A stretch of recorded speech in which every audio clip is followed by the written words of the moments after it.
Hi, friend, and welcome to Tidy the Clutter podcast. I'm Mariah, and I'm so glad you're here. This is the place where we talk about real-life ways to simplify your home and digital spaces. Let's face it, life gets busy real quick. Between work, kids, emails, and everything else on your plate, it's easy to feel like things are slipping through the cracks. The good news, it doesn't have to stay that way. In each episode, I'll be sharing practical tips, small wins, and simple strategies to help you clear the clutter, both in your physical and digital spaces. You can feel more in control and have more time for what truly matters most to you. Whether it's setting up routines that stick, taming your inbox, or tackling toy chaos, my goal is to make getting organized doable, even on your busiest days. So, grab your favorite drink, settle in, and let's get started. Hey there, and welcome back to the podcast. If you've ever felt like your home is slowly being buried under piles of school papers, mail, and random documents, then my friend, I'm glad you're here with me today because today's episode is for you. We are diving into practical ways to streamline household paperwork and set up a simple filing system that actually works for your family. Whether it's school notices, medical bills, or those lovely HOA letters that just keep on coming, don't worry, I've got you covered because I'll be sharing my personal system that keeps things organized without getting overwhelming. Plus, I'm going to explain why going digital, even in small ways, can be a total game changer for reducing clutter and saving you time. And to help you get started, I've got a freebie for you, my 15-minute digital declutter checklist.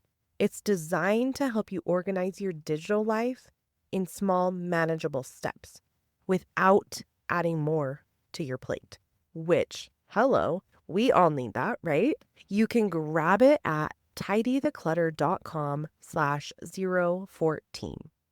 All right, so let's jump in. And to start off, let's just be honest here. Household paperwork just has a sneaky way of piling up between school papers and random mail and important documents. It doesn't take long before it feels like your kitchen counter has really turned into a filing cabinet. I know this all too well. With 2 kids in school, there's something coming home almost every day.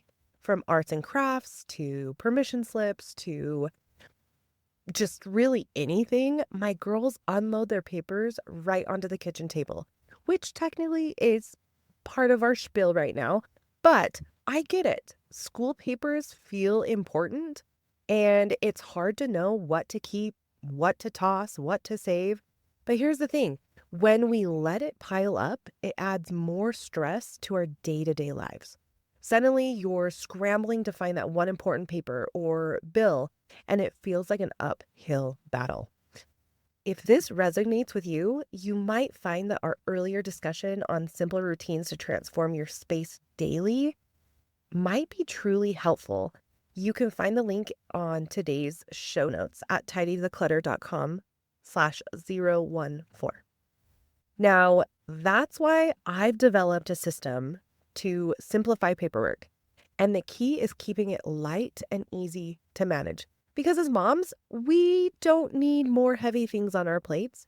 And we definitely don't need to add more chaos to an already chaotic life, right? We love it, but we can reduce the chaos just a teeny bit, and that would be super nice.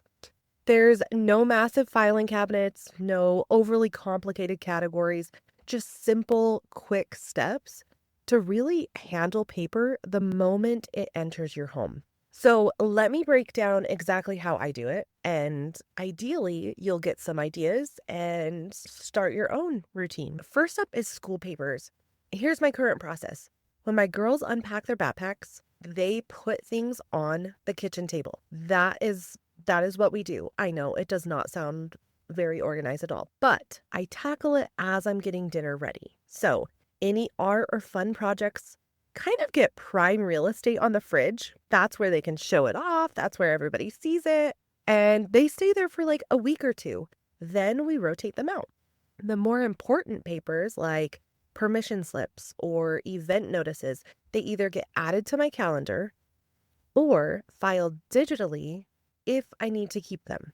Anything that's a one time, hey, FYI, you need to know XYZ, whatever it is, it gets tossed after I read it because I'm not going to relook at that thing. I've got to be honest, there's no need for me to relook at it. And I dang well know the girls are not going to look at it either. So I toss it. This simple habit really just keeps paper from building up on our counters. Plus, my girls know this routine and it makes them feel loved and involved, especially when their art and crafts are hung up on the fridge. Plus, they feel super proud. So, that's a bonus perk, I think. Now, my second step is my scan this tray. So, we're going to talk about my home office. On my desk, I have a tray labeled scan this. It doesn't actually say scan this, but mentally it says scan this. It's for any papers I know I need to keep, but I don't have time to deal with right away. Once or twice a week, I sit down, scan everything, and then I file it digitally. If there's an action item, like if it's a bill that I can't do anything with my taxes, I'm going to pay it and then I'm going to toss it. But if it's a bill that I can write off, then I save it for tax purposes. And that's it. It's really nothing fancy, no 20 folder system, just scan it, name it, and store it. Now, going digital, right? Google Drive to the rescue, my friend. Let me just tell you, Google Drive has been a lifesaver. I used to swear by Dropbox, but after switching to a Mac, Dropbox and I stopped getting along. In fact, we dove into taming digital clutter in a previous episode, which complements today's episode perfectly. So if you want to check it out, you can just look in the show notes and I will have the link for you. It's episode 2. So I fully committed to Google Drive. And honestly, I haven't looked back. Whenever I get a document, whether it's car insurance or the girls' school records or a new eyeglass prescription, whatever it is, I scan it, upload it to my Google Drive, and name it properly. Now, that's the key. If you don't name your files well, then finding them later is honestly a nightmare. For example, instead of just insurance, I'll name it something like 2025 car insurance renewal.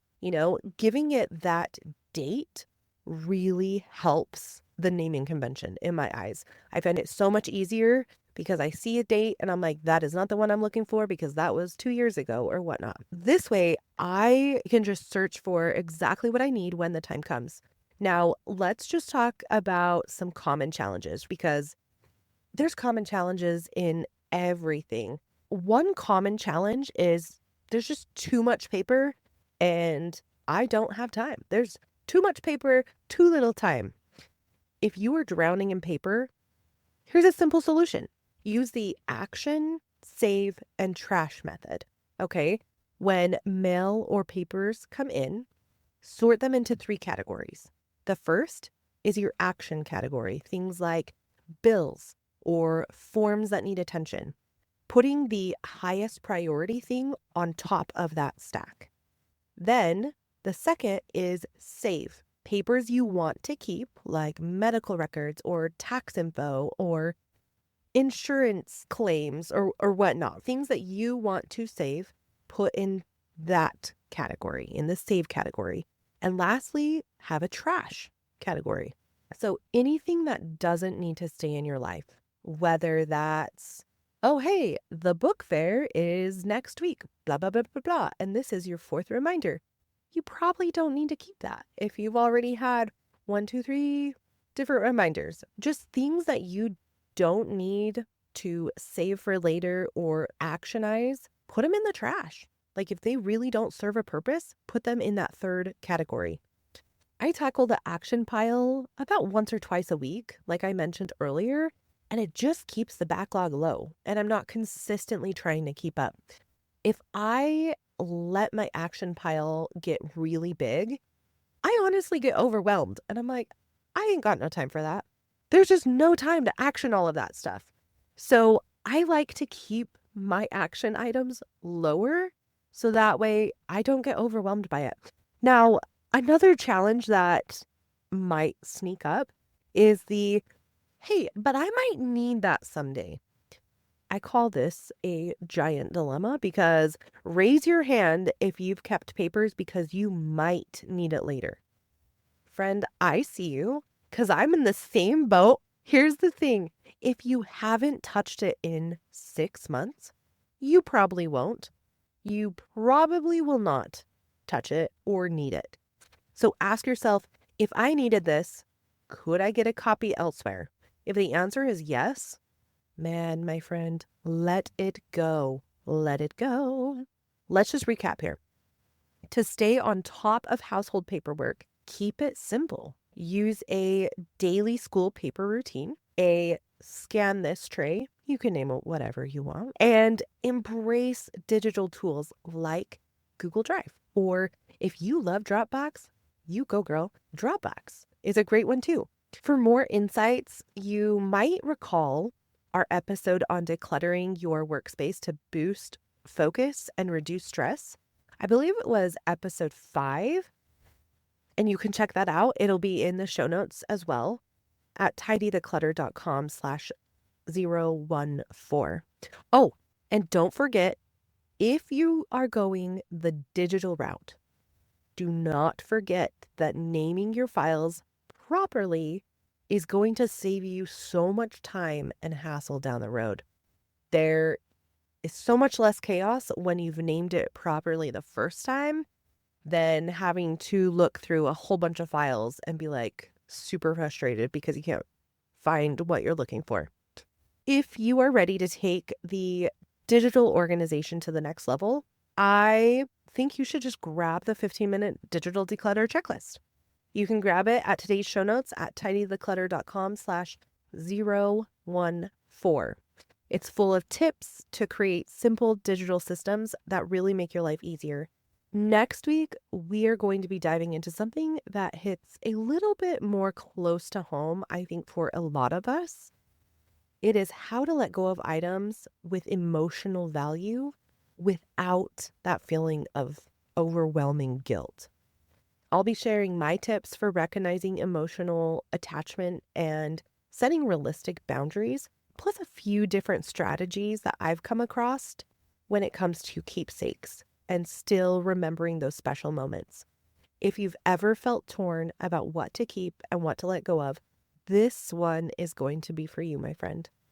Until then, keep it simple, stay organized, and I will chat with you next week. Thanks so much for tuning in to the Tidy the Clutter podcast. I hope you're leaving today with at least one small step that you're excited to take. Remember, it's not about being perfect. It's about finding what works for you and building on it little by little. If you enjoyed today's episode, I'd love it if you'd give the podcast a follow and leave a quick review. It really helps others find the show and join us on this journey toward less stress and more ease. And if you're looking for more tips, resources, or just a bit of extra motivation, head over to tidytheclutter.com, and everything you need to stay organized and feel more in control is waiting for you there. Until next time, keep things simple, stay focused, and enjoy those small wins along the way. Take care and talk soon.